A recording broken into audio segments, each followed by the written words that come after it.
So guys, I want to be clear about what I said in my short form videos, when I was criticizing Hamas and saying that I fully stand with Israel. I'm not wavering on that. I fully stand with Israel. You can see that as right-winged or whatever, but it's not. Again, I personally identify as progressive, but I disagree with progressive and liberal talking points as well as those on the far left. I disagree with those on the far right. Here's the thing. You can be on the left and still be standing with Israel. Just like they stand with folks on Ukraine. I'll say fuck Ukraine. But there's more folks on the right that aren't for Ukraine. So yeah, it's politically tainted either way you look at it. But Martin Luther King considered himself a Zionist, and he said that explicitly.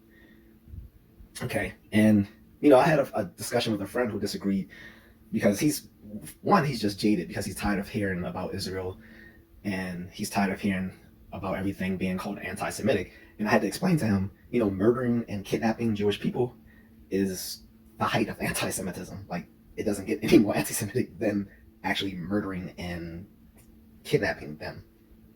And again, he agreed, but he doesn't like the news coverage. He thinks it's one-sided. And I was like, well, I think we're watching different content, because on the content that I have come through my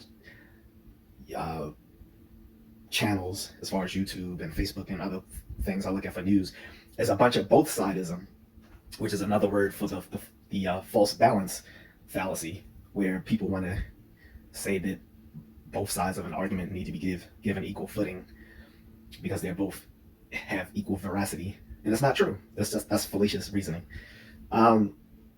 And how that will come about in this whole Israel versus Palestinian conflict is that even though this recent atrocity has been enacted by Hamas,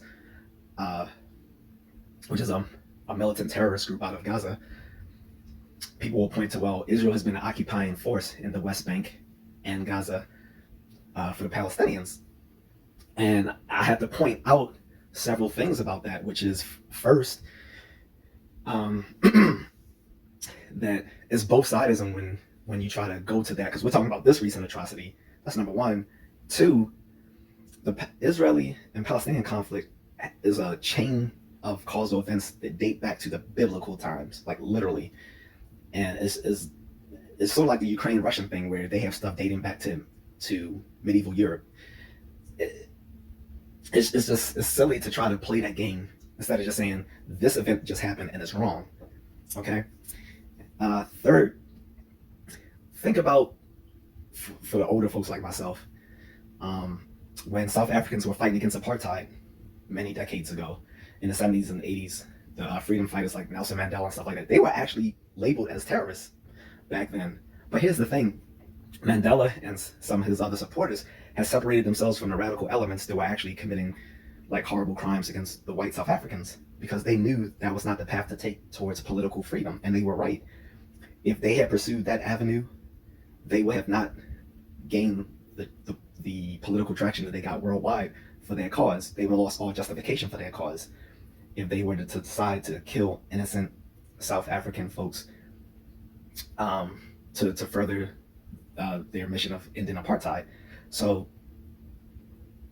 piggyback on that to the Palestinian conflict with the Israeli government. When these militants decide to hurt innocent people for their cause, they lose all justification for it. And it's gotten worse. So the Hamas are killing other Palestinians, so they've lost all moral high ground. So you're not just killing Israelis and saying we're doing it because they're an occupying force. You're also killing your own folks. On top of that, you're in Gaza, walled up, trying to square up against the Israeli military, and you're using civilians as a shield. Okay? And people are saying, well, it's wrong for Israeli government to cut off water and food and electricity to Gaza. No, it's not, because here's the thing.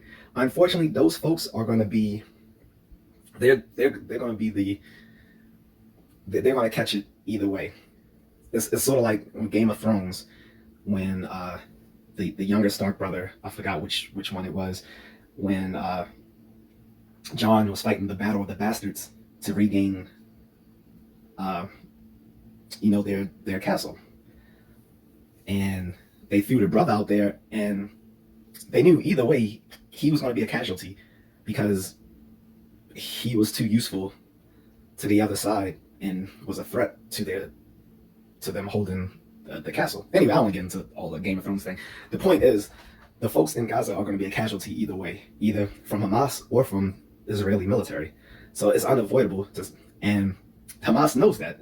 They're using those people to hold off the Israeli military by saying, well, if they come in to invade or they cut off all supplies and resources to Gaza, then they're hurting innocent people. But they knew that going in, that they were going to use other Palestinians as their shield and try to get sympathy out of others for their cause by saying, well, look, they're hurting innocent Palestinians trying to fight us. You caused it. And you're using those folks as cover. And that's cowardly. And they have Hezbollah nearby in Lebanon helping them as well, lobbing missiles and stuff at Israel. So again, I fully stand with Israel. And like I said, once Hamas started using their own people as a cover, while they stay walled up in Gaza, that was cowardly. They lost all high ground. And they're actively killing their own folks. So they lost all high ground.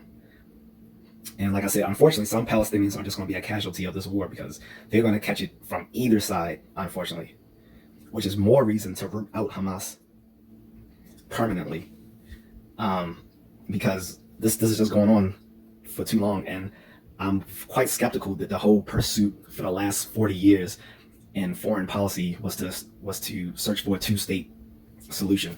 I don't think a two-state solution was ever a viable option. It's just not. And the occupation was probably a good indication that was never going to work. So either way, again, I fully stand with Israel. And I feel for the innocent Palestinian civilians. And Hamas needs to be destroyed. They're using their own folks as a cover. And it's just not going to work. And unfortunately, some of those innocent Palestinians are just going to be a casualty because they're either going to be used by the militant groups like Hamas as cover, or they're going to be collateral damage. It's messed up.